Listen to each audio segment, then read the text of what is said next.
Hello everyone, Gita LLB ধারাবাহিকের আজকের পর্বে দেখতে পারবেন পরিশি খুব কষ্ট পায় তার স্বামীর দেওয়া শাঁখা সিঁদুর তাকে বয়ে বেড়াতে হচ্ছে বলে, কারণ তার স্বামী মিনুর হত্যার সঙ্গে যুক্ত। তারপর সে মেহেককে বলে, গীতা কোথায়, গীতাকে ডাকো না।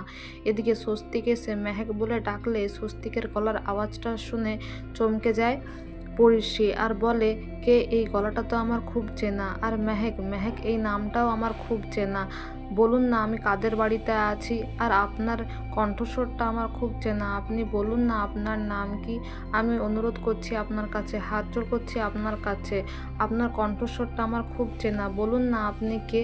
তখন মেহেক বলে, ও হচ্ছে গীতার স্বামী। এদিকে অধ্যায় সিনহা গীতার সাথে খুব মিসবিহেভ করতে থাকে থানার মধ্যে। তখন গীতা বলে, এই হাত দিয়েই আমার বাবার মাথাতে বন্দুক ধরেছিলি তাই না। তারপর অধ্যায়কে এক চড় মারে গীতা আর বলে, এই হাতটা না আমি ভেঙে গুড়িয়ে দেব, কারণ কোর্টের ভেতরে আমার মুখ চললেও বাইরে আমার হাতটা কিন্তু খুব চলে।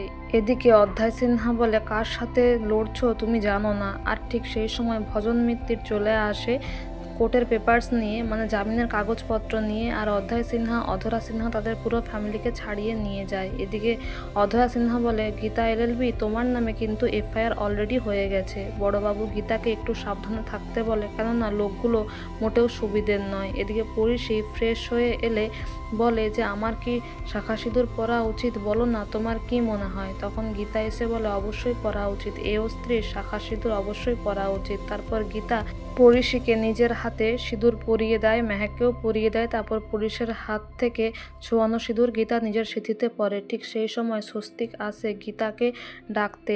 তখন মেহেক বলে, জানেন আপনার স্বামীর কণ্ঠস্বরটা খুব চেনা, যার সঙ্গে আমার বিয়ে হওয়ার কথা ছিল তার গলার মতো। আর তাদের বাড়িতে মেহেক নামেও একটা মেয়ে ছিল। বলুন না আপনার স্বামীর নামটা কি, উনি তো বলছেন না। এদিকে অধরা সিনহা গিনির সঙ্গে ঝামেলা করতে থাকে, বলে পরিশিকে আমরা নিয়ে যেতে এসেছি, ওকে ডাকুন। এদিকে গিনি বলে, পরিশি আপনাদের সাথে যাবে না, কারণ আপনারা বাড়ির গৃহবধূর ওপর অত্যাচার করেন। এদিকে গীতা পরিশিকে নিয়ে এলে অধ্যায় সিনহা জোর করে হাত ধরে টানতে থাকে পরিশির আর বলে, তোমাকে আজকে আমাদের সঙ্গে বাড়ি ফিরতেই হবে।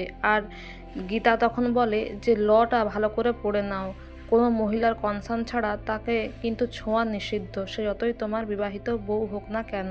পরিশি কিছুতেই যাবে না, ও এ বাড়িতেই থাকবে। তো বন্ধুরা, এই ছিল আজকের গীতা এলএলবি ধারাবাহিকের update. Thank you for watching the video. Thank you.